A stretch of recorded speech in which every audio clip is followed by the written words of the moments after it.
தேடி உன்னை சரணடைந்தேன் தேசமுத்துமாரி, கெடுதனை நீக்கிடுவாய், கேட்ட வரம் தருவாய். நதிக்கரை கோவில்கள்ல இந்த வாரம் தேவிப்பட்டினம் உலகநாயகி அம்மன் திருக்கோவில். இது என்ன, குண்டாறு அப்படிங்கிற ஆறு மாத்திரம் இல்ல, வங்காள விரிகுடாவினுடைய செல்ல பகுதியா இது இருக்கு. தேவிப்பட்டினம் நமக்கு தெரியும், இந்தியாவில் அமைஞ்சிருக்கக்கூடிய 51 சக்தி பீடங்கள்ல 18 சக்தி பீடங்கள் தமிழ்நாட்டிலே இருக்கு.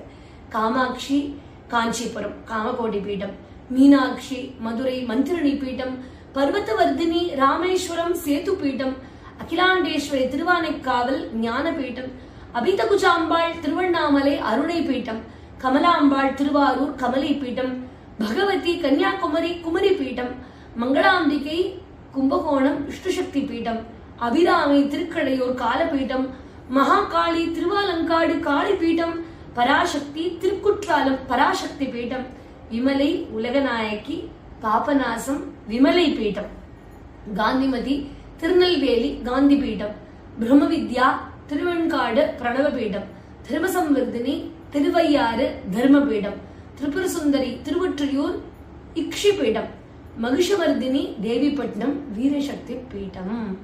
ராமநாதபுரத்திலிருந்து 15 கிலோமீட்டர் தூரத்துல உள்ள மகிஷமர்தினி அப்படிங்கிற உலகநாயகி அம்மன் கோவில். இந்த கோவில் தேவிப்பட்டினம் அப்படின்னு அழைக்கப்படுகிறது. அம்பிகையினுடைய சக்தி பீடங்கள்ல இது வீரசக்தி பீடமாக வழிபடப்பட்டு வருகிறது. தேவிப்பட்டினம் ராமநாதபுரத்திலிருந்து 15 கிலோமீட்டர் தூரத்துல இருக்கு. இப்படி அற்புதமாக அம்பிகையினுடைய சக்தி பீடங்கள்ல வீரசக்தி பீடம்னா இந்த க்ஷேத்திரம் முதலாம் ராஜராஜ சோழனுடைய பட்டத்து அரசியான லோகமகாதேவியினுடைய பேர்ல இந்த ஊர் அமைக்கப்பட்டிருக்கிறதா சொல்வார்கள். உலகமகாதேவி பட்டினம் அப்படிங்கிறது நாளடைவுல மாறி மாறி மாறி மாறி தேவிப்பட்டினம் அப்படின்னு வந்து அம்மன் பேரிலேயே அழைக்கப்பட்டு வருகிறது. பட்டினம்ங்கிறது கடற்கரையை ஒட்டி உள்ள ஊர்களை சொல்வார்கள் இல்லையா, அதாவது கடற்கரையை ஒட்டி இருக்கிறதுனாலையும் தேவிப்பட்டினம்னு அழைக்கப்படுகிறது. தேவிப்பட்டினம்னால எல்லாருக்கும் நமக்கு ராமர் கடலுக்குள்ள பிரதிஷ்டை பண்ணிருக்கிற நவகிரகங்கள் தானே ஞாபகம் வரும். ஆனா ராமர் ராவணனை வதம் பண்ண இலங்கை போகக்கூடிய முன்னாடியே இங்குள்ள உலகநாயகி அம்பிகையை வழிபட்டு சென்றுள்ளார். பராசக்தி தன்னுடைய ஆற்றலை வெளிப்படுத்துவதற்காக எடுத்த அவதாரமே துர்கை இல்லைன்னா காளி நமக்கு தெரியும். மகிஷாசுரன் என்ற அரக்கன் சிறந்த சிவபக்தன், எருமை போல உருமாறும் சக்தி கொண்ட இவன் மனிதர்களுக்கும் சரி தேவர்களுக்கும் சரி அளவில்லாத கஷ்டத்தை கொடுத்தான். அவன் அழிக்கிறதுக்காக பராசக்தி திரிகுணா அப்படிங்கிற பெயர்ல தோன்றினான். இவளுக்கு சிவபெருமான் சூலத்தையும் திருமால் சக்கரத்தையும் பிரம்மா கமண்டலத்தையும் இந்திரன் வஜ்ராயுதத்தையும் அக்னியும் வருணனும் சக்தியையும் வாயு வில்லையும் ஐராவதம் மணியையும் யமன் தண்டத்தையும் நிருதி பாசத்தையும் கொடுக்க தவிர காலன் கத்தி கேடயத்தையும் சமுத்திரம் தாமரை மலரையும் குபேரன் பானபாத்திரத்தையும் சூரியன் ஒளிக்கதிர்களையும் ஆதிசேஷன் நாகாபரணத்தையும் கொடுக்கிறார். இமவான் சிம்மவாகனமானான். சர்வசக்தி பொருந்திய இந்த தேவி தன்னுடைய 18 கரங்களிலும் ஆயுதங்களை ஏந்தி சிம்மவாகனத்துல கிளம்பி மகிஷனை வதம் பண்ணதுனாலதான் அவளுக்கு மகிஷாசுர மர்தினி அப்படிங்கிற பேர்.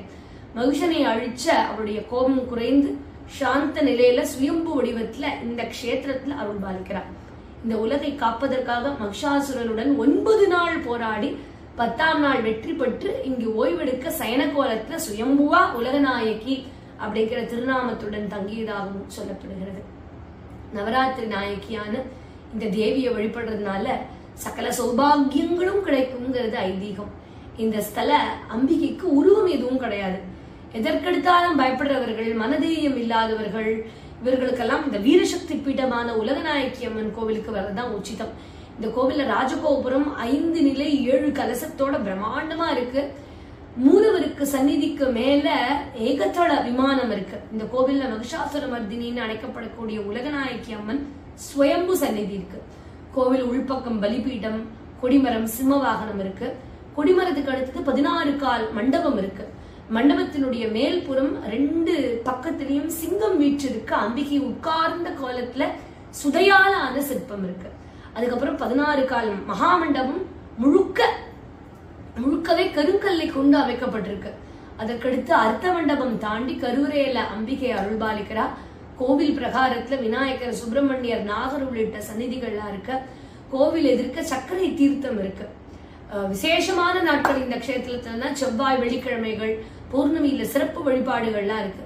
நவராத்திரி, சித்ரா பௌர்ணமி எல்லாம் ரொம்ப அற்புதமா கொண்டாடப்படுகிறது. நவராத்திரி நாயகியான உலக நாயகி அம்மனை வழிபடுறதுனால சகல சௌபாகியங்களும் கிடைக்கும்ங்கிறது ஐதீகம். எதற்கெடுத்தாலும் பயமா இருக்கு அப்படின்னா இங்க வந்து தரிசனம் பண்ண வேண்டியது. காலை 6 மணிலேருந்து ராத்திரி 8 மணி வரைக்கும் திறந்திருக்கும். சுயம்பு மூர்த்தியான இந்த ஸ்தல அம்பிகைக்கு பல வகையான அபிஷேகம் பண்ணியும் நேர்த்திக்கடனையும் செலுத்துவார்கள்.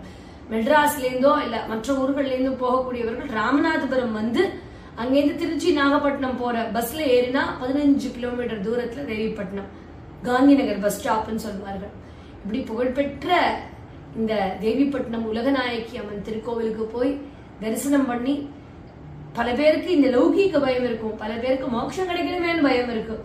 எல்லா பயத்துக்கும் ஒரே தீர்வு, சகல விதமான சௌபாகியத்தையும் நல்கக்கூடியவள் இந்த உலக நாயகி. ராமரே வழிபட்ட இந்த உலக நாயகியை நாமும் வழிபடுவோம். தேடி உன்னை சரணடைந்தேன் தேசமுத்துமாரி, கெடுதனை நீக்கிடுவாய், கேட்ட வரம் தருவாய், பாடி உன்னை சரணடைந்தேன் பாசமெல்லாம்